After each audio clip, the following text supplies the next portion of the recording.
फिजाई आलूदगी की बैनुल-अक़वामी मुसाबिकत में पाकिस्तान के शहर कराची और लाहौर अक्सर बाजी ले जाते हैं।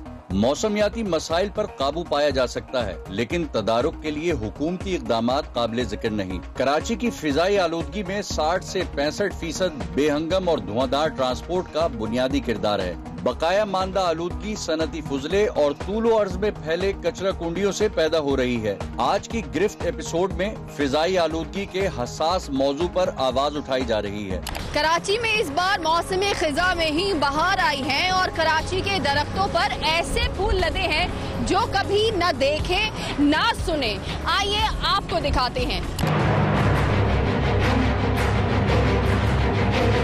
ये शहीद मिल्लत एक्सप्रेस वे है, जहां पर दरख्तों पर फूलों और फलों की जगह लटक रही हैं थैलियां। एक बार फिर मैं आपको बताऊं कि हम मौजूद हैं इस वक्त शहीद मिल्लत एक्सप्रेस वे पे। ये मनाजिर कराची की उस गुजरगाह के है जो कि पोश इलाके को पूरे शहर से जोड़ता है।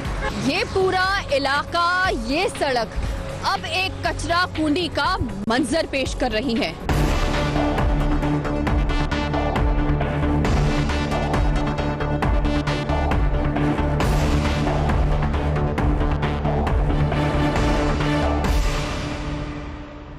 इस शारा के साथ एक अदद डंपिंग यार्ड है जहां कचरे को प्रोसेस करने के लिए एक इदारा काम करता है, मगर अफसोस के साथ यहां वेस्ट यानी कचरा तो है मगर कोई मैनेजमेंट नजर नहीं आ रही। अगर वेस्ट मैनेजमेंट होती तो यहां दरख्तों पर थैलियां नजर नहीं आती। ये जो थैलियां हैं ये दरख्तों को खराब भी कर रही हैं और it's a busy road, it's a very main road, मतलब रोज पुल आता है आपको, तो बहुत सारे जैसे हमारे बाइक पे आते हैं हम लोग, तो उसकी वजह से बहुत ज़्यादा डेंजरस। यहाँ से उठने वाला धुआं इस बात की गवाही दे रहा है कि किस तरह से यहाँ कचरे को मैनेज किया जा रहा है।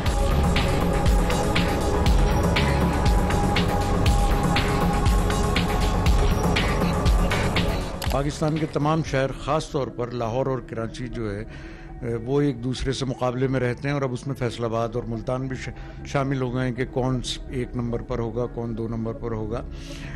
अगर हम दुनिया के फ़ज़ाई आलूदगी से मुतासरा 10 ममालिक की या 10 बड़े शहरों की फहरिस्त बनाएंगे तो उसमें 2-3 शहर जो है पाकिस्तान के होते हैं। अच्छा, मौसमियाती मसाइल जो हैं, जो क्लाइमेट चेंज है, उसको तो रोकने के लिए अब जो है वो उस तरीके से मामलात नहीं हो रहे हैं, वो दुनिया कोशिश कर रही है रोकने की, लेकिन ये जो माहौलियाती मसाइल हैं ये जो है इस पे काबू पाया जा सकता है और दुनिया इसके लिए कोशिश भी कर रही है। लेकिन जो फ़िज़ाई आलूदगी है उसमें अगर हम कराची की बात करेंगे तो कराची के अंदर 60 से 65% कराची का जो ट्रांसपोर्ट है, बेहंगम ट्रांसपोर्ट, वो कंट्रीब्यूट कर रहा होता है।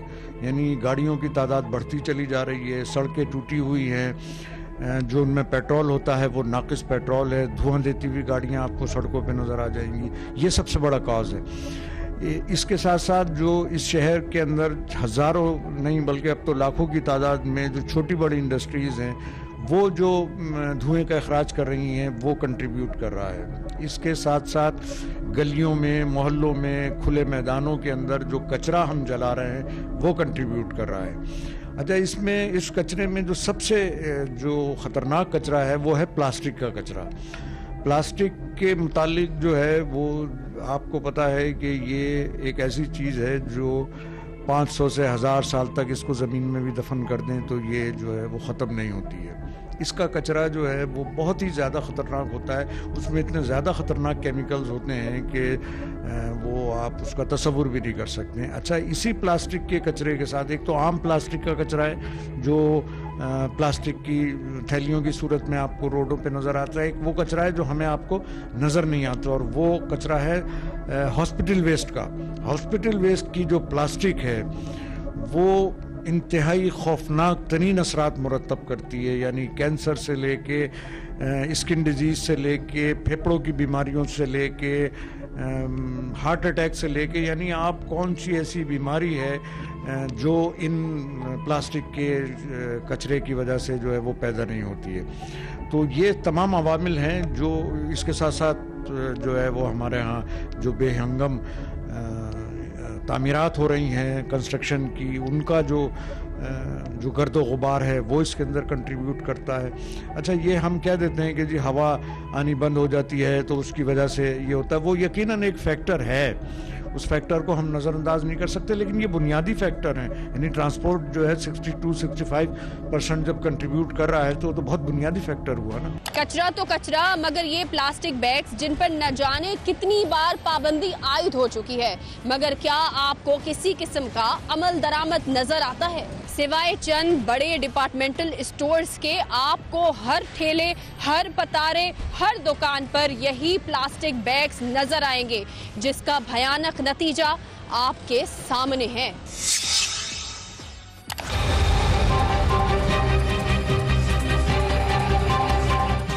आप मुझे बताइए कि ये जो प्लास्टिक बैग्स जो हमें नजर आ रहे होते हैं, थैलियां उड़ रही होती हैं, क्या वजह है जो ये थैलियां बंद नहीं करा पा रही हुकूमत?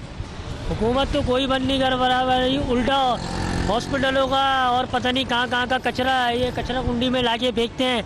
250 की थैलियाँ होती है काली शॉपर के अंदर, ये हम लोगों की दुकानें बनी हुई हैं, वो दुकान के आगे कचरे की थैलियाँ उड़ के आ रही है, गटर नाले भर रहे हैं। सही है, कोई चीज़ का निज़ाम नहीं है, छोटे छोटे बच्चे बैठे हुए हैं, घर के अंदर जरासीम आ रहे हैं, दुकानें हमारी हैं, हम लोग तो परेशान होते हैं, ऑफिस में बैठते हैं, और क्या करें।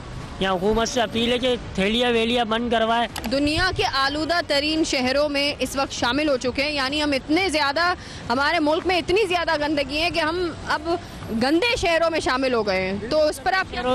बिल्कुल गंदे शहरों में हो गए, टैक्स हम लोग दे रहे हैं, बिल के अंदर सफाई सुथराई का दे रहे हैं, कोई टीम काम नहीं कर रही है। यहाँ पे गंदगी इतनी हुई हुई है कि गाड़ी हम लोगों को यहाँ पार्क करनी करी है, हमारी दुकानें वहाँ हैं सामने, हम लोग यहाँ बैठ नहीं पा रहे। गटर के पानी यहाँ पे आते हैं, कोई मुहर्रम या त्यौहार आता है तो चूना मार के चले जाएंगे, गटर नदी नाले बह रहे हैं, शॉपें उड़ रही हैं, कोई निज़ाम नहीं है। हॉस्पिटलों को कचरा इधर फेंक देते हैं उठा के। लाहौर इस्लामाबाद साफ़ सुथरा, ये हमारा कराची रोड खुदा हुआ है। अगर आपको ये मनाजिर भयानक या बहुत बुरे महसूस हो रहे हैं तो अभी हमसे जुड़े रहें, अभी बहुत कुछ बाकी है।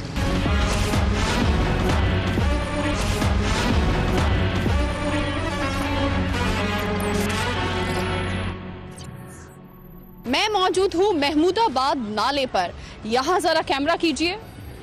मनोमन कचरा और कचरे में प्लास्टिक बैग्स, ये नाला है मगर कचरा कुंडी का मंजर पेश कर रहा है। यहाँ अतराफ में दोनों तरफ आबादियों से मुस्तकिल यहाँ इस नाले पर कचरा फेंका जा रहा है, जिसकी वजह से नाला चौक और ये खतरनाक पॉलिथीन बैग सीधा समंदर में। कचरे की जितनी भी अक़साम है या धुआं निकलने की जितनी भी अक़साम हैं या कार्बन खारिज होने की जितनी भी अक़साम हैं, ये इंतहाई मुज़िर सेहत हैं। और अब आपने अगर मुशाहिदा किया होगा तो कराची शहर में अब से चंद साल पहले, यानी 5-7 साल पहले या 10 साल पहले ऐसा होता था कि अगर किसी को नज़ला है, फ्लू है, ज़ुकाम है, बुखार है, वो डॉक्टर के पास गया और उसने एक मरतबा जो है वो एंटीबायोटिक दी और वो ख़त्म हो गया। लेकिन अब एक दफ़ा एंटीबायोटिक लेने के बाद दूसरे महीने फिर आप डॉक्टर के पास खड़े होते हैं। तो ये सब जो असरात हैं ये उसी के हैं। ये जितने भी पार्टिकल्स इन कचरों में से निकलते हैं ये इंतहाई मुज़िर सेहत हैं। अच्छा, जो नालों में हम कचरा डाल रहे हैं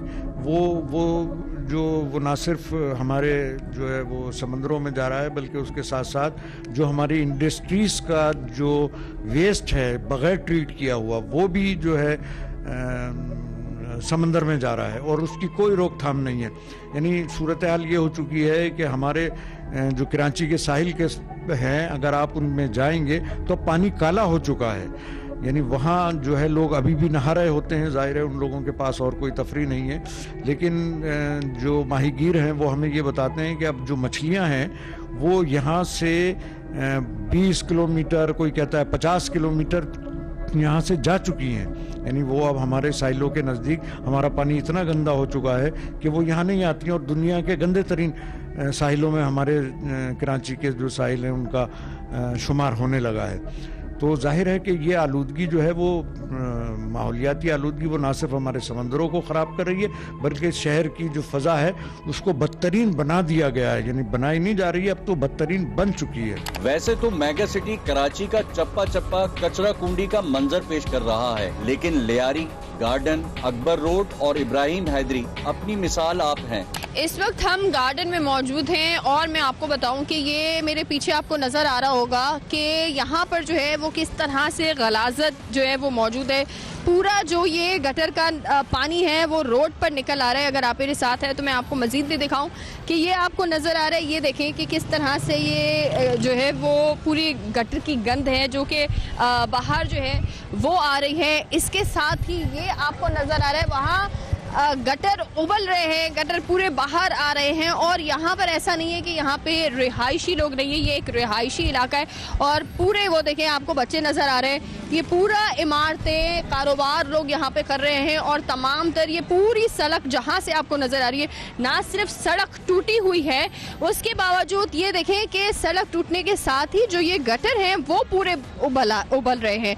ये पूरा गटर का पानी जब रोड पर आ जाता है, आप खुद सोचें कि जो यहाँ के रिहायशी हैं उनको किस हद तक जो है मुश्किलात का सामना करना पड़ता है। जो यहाँ पर हम देख रहे हैं कि लोग यहाँ पर कारोबार कर रहे हैं, उनका कारोबार किस हद तक मुतासिर होता है। यहाँ के रिहायशियों से भी पूछेंगे कि आखिर क्या वजह है कि कराची को साफ़ सुथरा जो है वो किया जा रहा होता है, बहुत सारी हम देखते हैं मुहिम भी चलाई जा रही होती है, उसके बावजूद भी क्यों आखिर जो है वो कराची के रोडों पर गटर का पानी इस तरह खड़ा हमें नज़र आ रहा होता है। अस्सलाम वालेकुम सर। वालेकुम अस्सलाम। सर ये बताइएगा कि हम ये देख रहे हैं कि ये पूरी जो हमें नज़र आ रही है, ये पूरी गली में ही गटर का पानी जो है वो फैल रहा है और गटर निकल रहा है। ये गली नहीं है, पूरा कराची का ये हाल है। सिर्फ एक ये गली नहीं है, यहाँ नबीनों का स्कूल है, यहाँ गवर्नमेंट के आदमी कोई सुनने के लिए तैयार नहीं है, न KMC न कंटोनमेंट बोर्ड। जिसके बाद जाओ वो बोलते हैं जी हमारा काम नहीं है। तो किसका काम है? टैक्स किस चीज का ले रहे हैं? हमको एक ही दफा बम मारो और हमको खत्म कर दो, ना हम होंगे ना ये गटर भरेंगे, आपने यहाँ हम कारोबार कर सकते हैं ना। हम सुबह मेरी ड्यूटी है 1 घंटा कि नबीनों को यहाँ से पकड़ के उनके स्कूल तक पहुँचाना। उनका स्कूल है, 4 दफा नबीने गटर के अंदर गिर चुके हैं, उनको हमने बाहर निकाल के उनको नहला धुला के वापस गाड़ियों में बिठाया है। खुदा के वास्ते इस हुकूमत से अपील है, या तो इस अवाम को एक दफा बम मार दो, खत्म कर दो, या इस मुल्क को संभाल लो।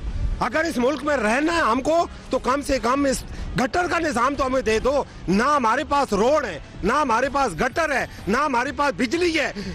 14 घंटे हमारी बिजली नहीं है और बिजली के बिल ये बड़े बड़े, आखिर ये पैसा जा कहाँ है? सारा जो फोकस है वो सियासत के ऊपर है, बाकी अवाम तो ये भेड़ बकरियों से भी हम बदतर है। हमने ये भी देखा है सर, अभी आगे आइए, हमने ये भी देखा है कि जो है वो बाकायदा हमारे बिलों में भी ऐड किया जाता है कि कचरा उठाने के लिए अलग से वो आने वाला नहीं है। हम अपनी मदद आप करते हैं। गली को खुद साफ मुझे बता दो, एक यहाँ बंदा मुझे बता दो कोई सीपर को झाड़ू मारने वाला। हम खुद आके झाड़ू मारते हैं, खुद अपनी सफाई करते हैं। ये गटर भी हम अपनी मदद आप खुलवा रहे हैं, ये हमने खुद खुलवाया है।